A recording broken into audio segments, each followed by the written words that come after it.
Okay, so today's lesson is going to be on empirical and molecular formulas. So an empirical formula is the lowest ratio of atoms within a compound.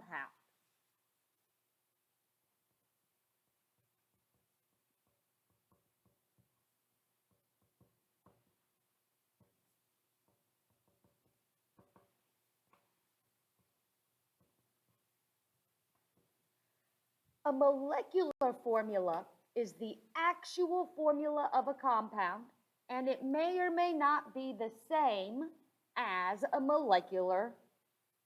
as an empirical formula. So a molecular formula is the actual formula of a compound.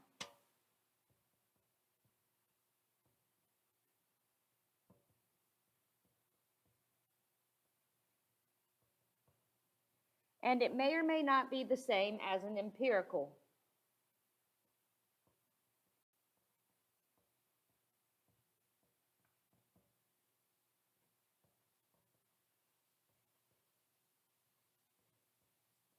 So let's look at some practice examples here so that we can distinguish between molecular and empirical. All right, so let's say I have the molecular formula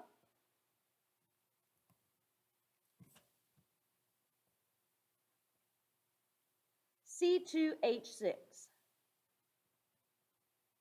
So the actual formula would be C2H6. And the empirical formula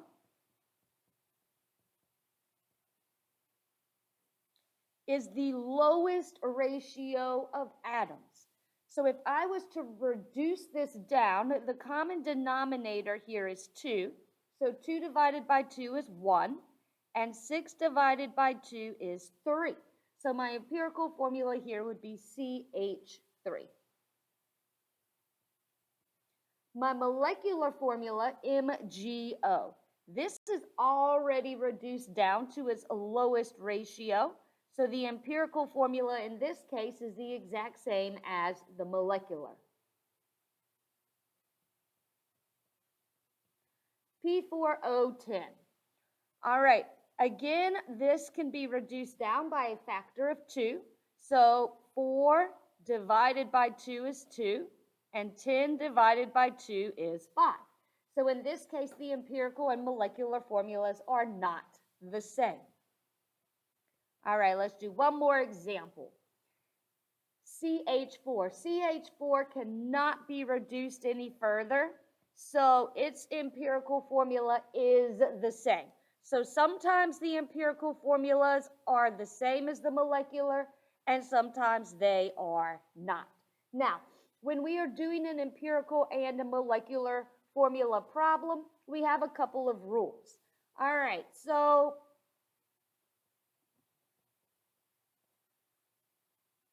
0.2 is going to be multiplied by 5. 0.25 is going to be multiplied by 4. 0.33 is going to be multiplied by 3. 0.5 is going to be multiplied by 2. And 0.1 and 0.9, we're going to round to the nearest whole number.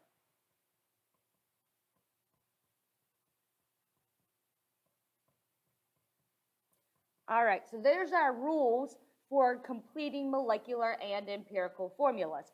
So let's see if we can't make these rules make some sense. All right, we copied them down in our notes, but what does it actually mean? So we're going to come over to our empirical and molecular worksheet, which is on our website. So we want to find the empirical formula for a compound, which contains 60% carbon, 13.4% hydrogen, and 26.6% oxygen. So all of these percentages round up to 100%. So 60% of 100 is 60. So when we're provided percentages, we can take this percent and just make it a gram. So 60 grams, 13.4 grams, and 26.6 grams, because 60% of 100 is 60. So that makes it real nice there.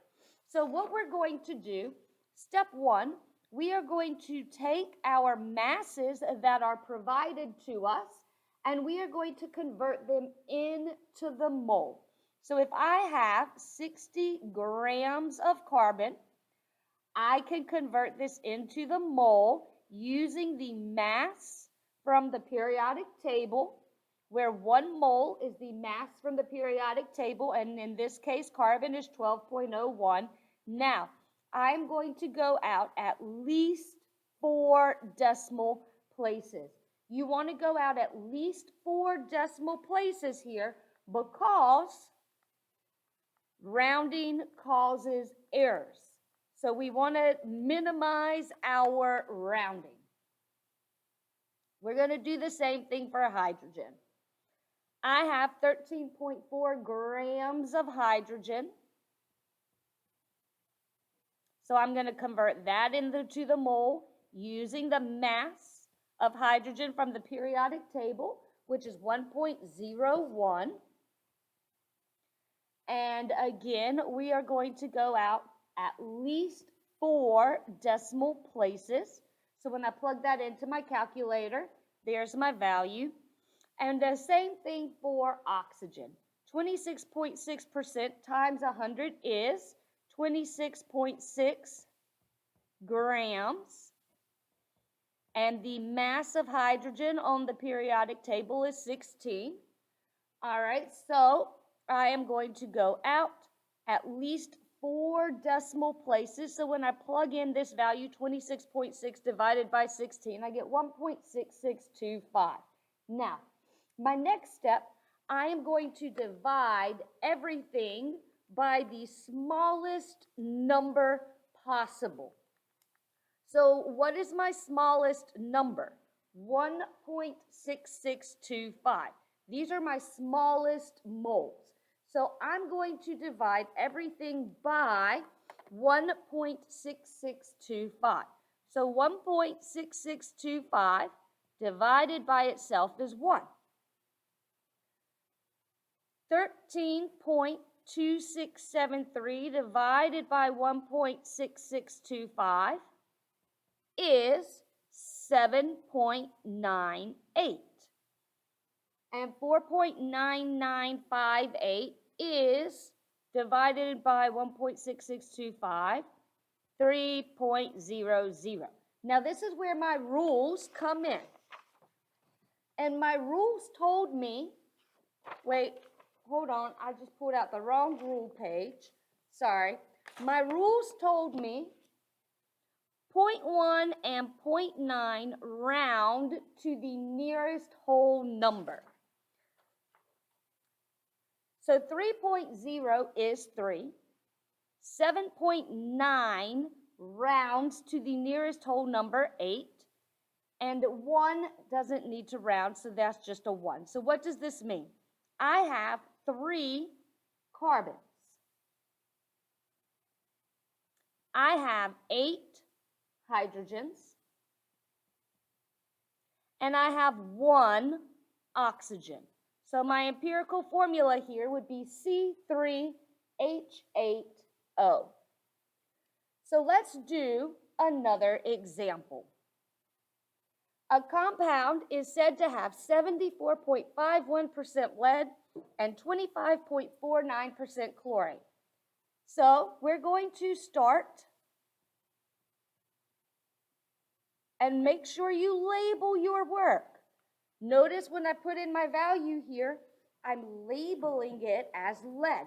You must make your work clear to the reader if you want to earn credit.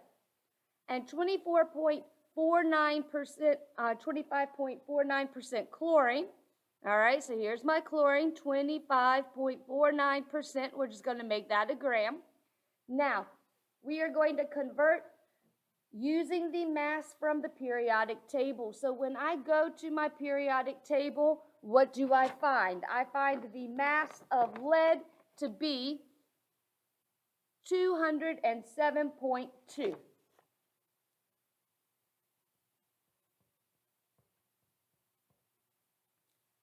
All right, And we see the mass of chlorine is 35.45.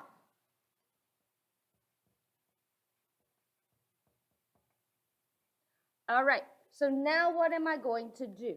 I am going to divide both of these to find our moles. So 74.5 divided by 207.2 is 0.03596. And when I plug this into my calculator for chlorine, I get 0.71904. Now, my next step is I have to figure out which value of moles is the smallest.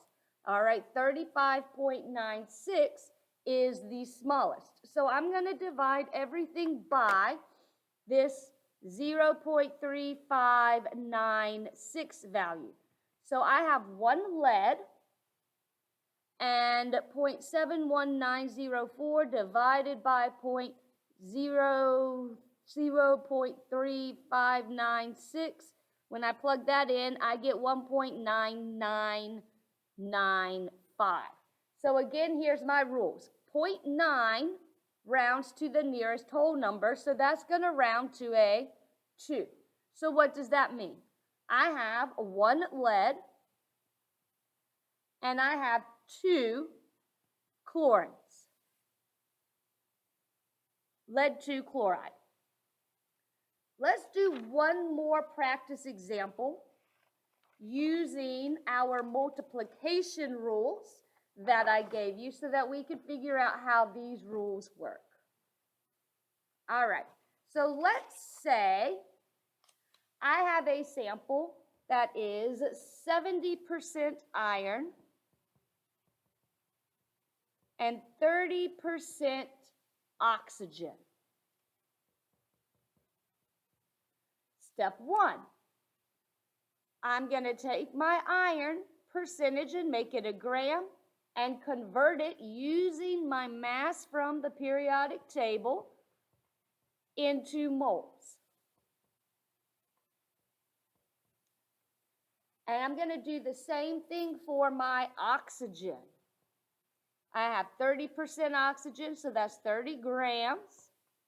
Convert using my mass from the periodic table, and that's going to give me 1.875. Now, I told you to go out at least 4 decimal places. This guy only had 3. Now I'm going to divide everything by the smallest value. So which of these is the smallest value? And that's going to be 1.234. So I'm going to divide everything by 1.2534.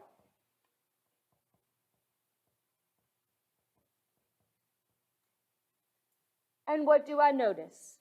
I have 1 iron, and I have 1.5 oxygens. Now this is where my rules come in. Can I have a half of an oxygen? And the answer to that is no. So 0.5 is going to be multiplied by 2. Now what I do to one part of the compound, I have to do to the other because this is a compound. They are chemically combined together. So I cannot adjust one atom without adjusting the other.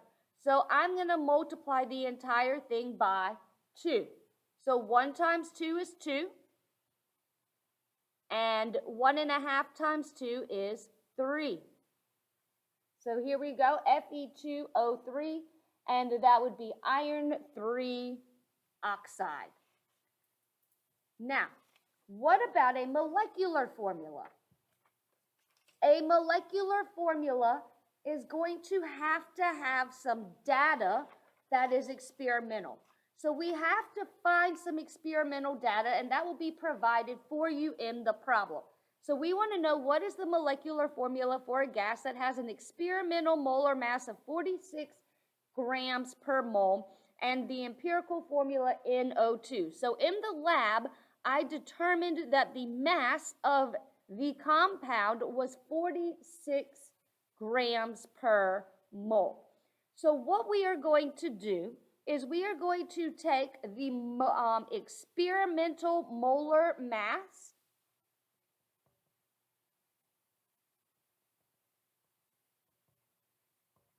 and mm for molar mass, and we're going to divide it by the empirical formula mass.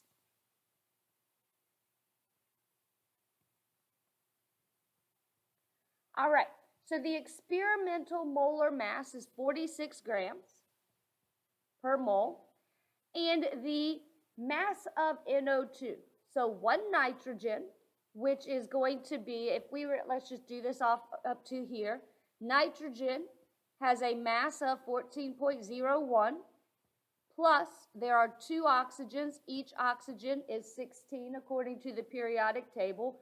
So this entire mass is 46.01. So 46 divided by 46 is 1. So what this tells me is this empirical formula was the molecular formula reduced by a factor of, in this case, 1. So NO2 times 1 is NO2. So in this first example, the empirical and the molecular formula are the same. Let's look at number 2. Now, in number 2, we've been provided the percentage of each piece of the formula and our experimental molar mass. So this is something in the lab that we determined. So I've given you that value, and I'm asked for the molecular formula. So what am I going to have to do? Step 1, I'm going to have to find the empirical formula because the empirical formula was not provided. So here we go. Carbon, I'm going to take my percentage, make it a gram, and I'm going to convert that into moles using the mass from the periodic table. So 85.7 divided by is going to give me 7.1357.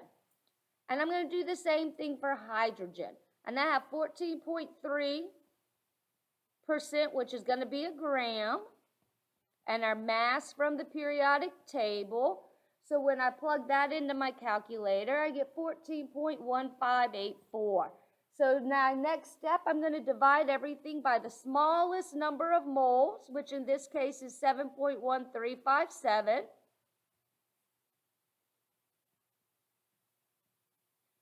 And I'm going to use my normal rounding rules here as well. So 14.1584 divided by 7.1357. That gives me a value of 1.98, so that rounds to 2. So what does that mean? That means my empirical formula is 1 carbon and 2 hydrogens. So now what am I going to do? I'm going to take my mass that was determined in the lab, 42, and I've run out of space, so I'm just going to keep writing down here so y'all can see better. So I have 42, so I'm going to take my experimental molar mass of 42, and I'm going to divide it by the mass of CH4. So 1 carbon plus 2 hydrogens has a mass of 13.06. So when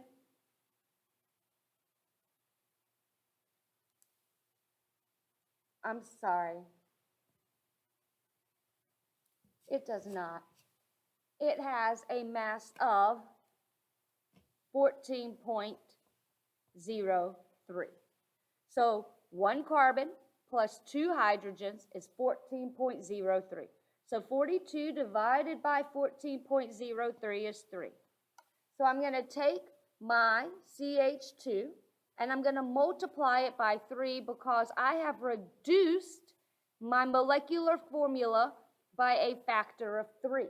So to get the molecular formula, I'm going to multiply everything by 3.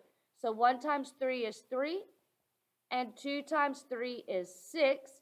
So here we go. There is my molecular formula, C3H6.